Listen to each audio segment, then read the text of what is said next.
Shalom adik, apa kabar semuanya? Pastinya dahsyat luar biasa. Yes, yes, yes. Nah, adik-adik, meskipun adik-adik masih berada di rumah, tapi tetap bersukacita ya.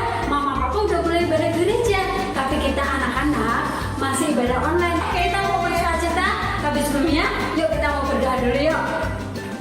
Kami bersyukur Tuhan Yesus buat hari ini, buat hari yang baru. Terima kasih karena Tuhan memberkati kami, menyertai kami, senantiasa melindungi kami. Kami bersyukur buat keluarga kami bersyukur buat banyak hal. Saat ini Tuhan, kami mau memuji-Mu, kami mau menyembah, meskipun secara online Tuhan, tapi kami percaya Tuhan memberkati kami, Tuhan ada di tengah-tengah kami semua.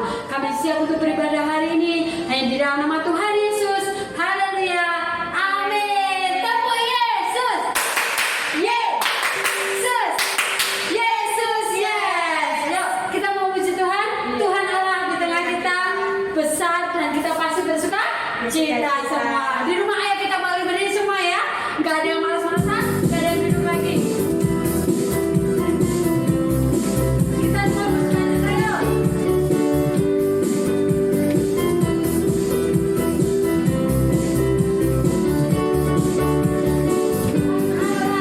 Di tengah kita besar, besar, biasa dan hilangkan dengan sukacita.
kita memuji Tuhan.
Tuhan Yesus, kami yakin percaya dimanapun kami ada, saat ini Tuhan melihat kami. Kami mau beri hati, pikiran kami untuk firman Tuhan diberitakan pada kami. Roh Kudus tolong kami ya, supaya kami bisa mengerti apa yang mau menjadi pesan Tuhan hari ini. Dalam nama Tuhan Yesus kami berdoa. Haleluya. Amin. Halo adik-adik, di sini Kak Lena mau kasih tahu. Dulu, waktu kakak masih kecil, kakak pernah punya cita-cita sebagai seorang guru.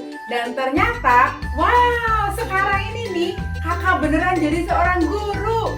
Wah, sekarang kakak mengajar di sebuah PKBM Kingdom, itu anak-anak SD tentunya. Kenapa sih kakak mau jadi seorang guru?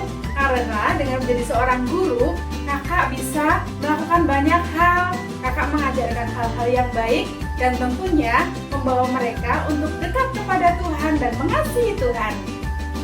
Nah adik-adik, kalau tadi kakak sudah cerita bagaimana kakak punya cita-cita, sekarang ada satu pertanyaan buat kalian. Apa yang menjadi cita-cita kalian sekarang ini? Tunggu dulu, gak usah dijawab dulu. Kita mau kenalan dulu sama 3 tokoh di dalam Alkitab yang menjadi sejarah. Sampai hari ini kita mau belajar tentang kehidupannya. Siapakah dia? Yang pertama, kita mau lihat siapa dia. Dia adalah Lukas. Ya, dia seorang dokter. Adik-adik, Lukas ini dia seorang dokter nih. Dia sangat pintar. Tetapi walaupun dia seorang dokter, kalau zaman dulu itu dinamakan tabib, ya. Seorang tabib, kalau zaman sekarang dokter tentunya. Dia sangat pintar, hebat, tetapi ada satu yang istimewa. Walaupun Lukas ini seorang dokter, dia itu memberitakan Injil. Wow, memberitakan Injil loh. Walaupun dia seorang dokter, dia menyampaikan kabar baik kepada orang-orang supaya mereka percaya kepada Tuhan. Kemudian apalagi ya? Yang kedua, ada siapa ya? Oh iya, kali ini cewek loh. Ini dia nih, Lydia. Dia adalah seorang penjual kain ungu. Tentunya dia seorang pengusaha sukses kalau zaman sekarang ya. Dia punya banyak anggota keluarga. Dia datang ke gereja. Kemudian dia ketemu sama Om Paulus. Karena kasih Tuhan, akhirnya Lydia dan seisi rumahnya semuanya dibaptis. Tahu nggak kalian? Mulai hari itu nih, Tante Lydia ini dia mengizinkan rumahnya untuk sebagai tempat persekutuan. Kalau zaman sekarang itu komsel, ibadah di rumah. Nah, melalui ibadah di rumah Ibu Lydia ini, Tante Lydia ini, banyak jiwa yang bertobat. Om Paulus mengajar tempat itu dan banyak yang percaya kepada Tuhan. Kemudian tokoh yang ketiga, siapa dia? Pasti kalian tidak asing. Dia adalah seorang ibu yang sudah meninggal, kemudian hidup kembali. Dia adalah siapa? Tada! Dorcas. Yes, dia adalah Dorcas, seorang tokoh di dalam Alkitab. Tahu nggak kalian adik-adik? Dia cuman punya modal sedikit loh, cuman punya jarum dan kain saja. Tetapi yang istimewa dari seorang Dorcas ini, dia menjahit baju, dia memberikan kepada janda-janda, dia memberikan kepada orang-orang yang tidak punya. Pada saat dia mengalami sakit penyakit, kemudian dia meninggal, yang datang kepada dia itu orang-orang yang dia tolong. Dia menunjukkan kalau baju-baju yang mereka punya adalah pemberian dari Ibu Dorcas. Baik Ibu Dorcas sebagai seorang penjahit pakaian, Om Lukas sebagai seorang dokter, Tante Lydia sebagai seorang pengusaha kain ungu, mereka semua dalam pekerjaannya mereka memuliakan nama Tuhan. Dan sekarang adik-adik, apa cita-cita kalian nih? Kalian sudah ketemu belum dengan cita-cita kalian?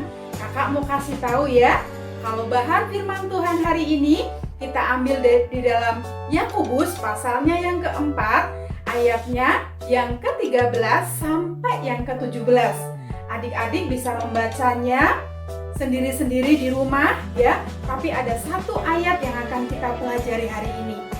Poin yang paling penting adalah apapun yang jadi cita-cita kalian, jangan lupa ada Tuhan di dalam kehidupan kita. Dalam semua cita-cita kita ada Tuhan Yesus yang menyatakan sesuatu, kita melakukan sesuatu untuk Tuhan, menyenangkan hati Tuhan. Oke adik-adik, kakak yakin setiap kalian pasti punya yang namanya handphone. Sekarang cek satu-satu, apakah handphone yang kalian punya setiap harinya kalian sudah gunakan handphone ini untuk apa yang menjadi cita-cita kalian? Contohnya nih, kakak aku mau jadi seorang pelukis. Kalian bisa download gambar-gambar lukisan dari pelukis-pelukis yang ternama. Atau kalian ingin menjadi apa? Menjadi seorang pilot. Kalian boleh lihat pilot-pilot yang sudah profesional, bagaimana mereka memiliki satu karir yang luar biasa dalam kehidupannya. Atau mungkin kalian cuma, aku sudah pakai kak handphoneku kak, tapi buat nge-game dari pagi sampai malam. Oh my god, mama sampai marah-marah, sampai punya keriting karena kalian seharian main handphone terus. Nah, mulai hari ini coba cek kalian masing-masing. Apakah setelah kalian menemukan cita-cita kalian, kalian sudah melibatkan Tuhan dalam hidup kalian? Ketika kalian belajar, ketika kalian bersekolah, ketika kalian bermain dengan handphone kalian, apakah semuanya memuliakan nama Tuhan? Tentunya seperti ayat emas kita hari ini di dalam Yakobus pasal 4 ayat yang ke-15. Ini ayat hafalan kita minggu ini ya adik-adik ya. Sebenarnya jika kamu harus berkata, jika Tuhan menghendakinya, kami akan berbuat ini dan itu. Jangan lupa hafalkan ayat hafalan minggu ini, kirim videonya ke kakak ya. Oke, kakak ingetin kembali firman Tuhan kita untuk minggu ini adalah bagaimana kita tidak melupakan Tuhan dalam cita-cita kita. Bahkan saat cita-cita kita tercapai, kita memuliakan Tuhan. Ada Tuhan Yesus di dalam setiap cita-cita kita. Yakin dan percaya adik-adik akan menjadi orang-orang yang luar biasa. One day kakak akan melihat kalian bertumbuh menjadi anak-anak yang hebat, yang menjadi sejarah bagi bangsa ini, bagi kota ini. Ada anak-anak Tuhan yang luar biasa, yang hidup benar di hadapan Tuhan, memuliakan nama Tuhan dalam kehidupannya. Tuhan Yesus memberkati. Kita akan berdoa ya adik-adik ya buat firman Tuhan kita pada hari ini. Tuhan, kami bersyukur hari ini kalau Tuhan sudah taruhkan dalam hati kami cita-cita buat kami semua. Satu hal Tuhan kami mau belajar hari ini dan kami sudah belajar bersama-sama bahwa apapun yang menjadi cita-cita kami mau Tuhan. Tuhan Yesus ada dalam rencana dan cita-cita hidup kami. Ini hidupku Tuhan, pakai untuk kemuliaan nama Tuhan. Dari sekarang sampai selama-lamanya. Dalam nama Tuhan Yesus, kami berdoa, kami mengucap syukur. Yang percaya bersama-sama adik-adik katakan, amin. Quiz time, waktunya quiz. Adik-adik, pertanyaan yang pertama. Siapakah nama tokoh berikut ini? 1, 2, dan 3. Kemudian pertanyaan yang kedua. Apa sih yang sudah kalian pelajari tentang firman Tuhan yang Kak Lena sampaikan hari ini? Tulis menurut pendapat kalian. Yang ketiga, apa ayat hafalan kita minggu ini? Ditulis dan jangan lupa ya, kirimkan video ayat hafalannya. Thank you, God bless you. Kita sudah mendengarkan firman Tuhan. Sekarang kita mau mengakhiri ibadah kita. Mari kita mau berdoa bersama-sama. Adik-adik bangkit berdiri, siapkan hati kita mau berdoa. Tuhan Yesus, kami mengucap syukur, terima kasih Bapa buat kasih karunia-Mu. Kami bersyukur kalau hari ini kami masih bisa beribadah. Ini semua karena kasih kemurahan-Mu Tuhan. Sekalipun kami harus beribadah melalui online, kami percaya kuasa Tuhan tidak berubah. Firman-Mu tetap ya dan amin. Dan kami boleh menerima berkat dari firman-Mu. Dan kami mau menyerahkan hidup kami mau menyerahkan cita-cita kami ke dalam tangan Tuhan. Biarlah Engkau sendiri akan pimpin masa depan kami. Dan kami percaya bahwa masa depan sungguh ada dan harapan kami tidak pernah hilang. Terima kasih Tuhan Yesus, ini yang menjadi doa kami, ini yang menjadi permohonan kami. Berkati kami semua, berkati orang tua kami, berkati keluarga kami. Mari Yesus, saat ini kami bersyafaat buat bangsa negara kami. Engkau yang akan memberkati Bapak Presiden, seluruh staf menteri, jajarannya Bapak. Engkau yang akan memberkati mereka. Biarlah mereka boleh memimpin bangsa ini dengan takut akan Tuhan. Dan setiap kebijakan yang mereka ambil, biarlah itu boleh menjadi sesuatu yang baik buat kami semua. Terima kasih Tuhan. Kami serahkan juga semua tim medis, perawat, dokter, semua yang bekerja saat ini untuk melawan COVID Bapak. Mari Yesus memberikan kekebalan yang baik, kekebalan yang ekstra, kesehatan yang luar biasa, sehingga mereka boleh bekerja dengan baik, dengan sempurna, dengan maksimal Bapak untuk melawan virus ini Bapak. Dan biarlah segera Engkau lakukan hal ini dari kami semua, sehingga kami boleh kembali beraktivitas, kami boleh kembali beribadah seperti sedia kala Bapak. Terima kasih Tuhan Yesus, ini yang menjadi syafaat kami, ini yang menjadi kerinduan kami. Kami tetap percayakan seluruh hidup kami ke dalam tangan kuat kuasa Tuhan saja. Mari adik-adik angkat tangannya, kita mau terima berkat yang dari Tuhan. Tuhan Yesus, sekarang kami terima berkat yang dari Tuhan, kasih sayang, damai sejahtera, sukacita, kesehatan, kekuatan yang dari Tuhan, hikmat, akal, budi, kepandaian yang dari Tuhan menyertai kami mulai saat ini sampai selama-lamanya. Kami terima berkat yang dari Tuhan di dalam nama Tuhan kami Yesus Kristus. Haleluya. Amin.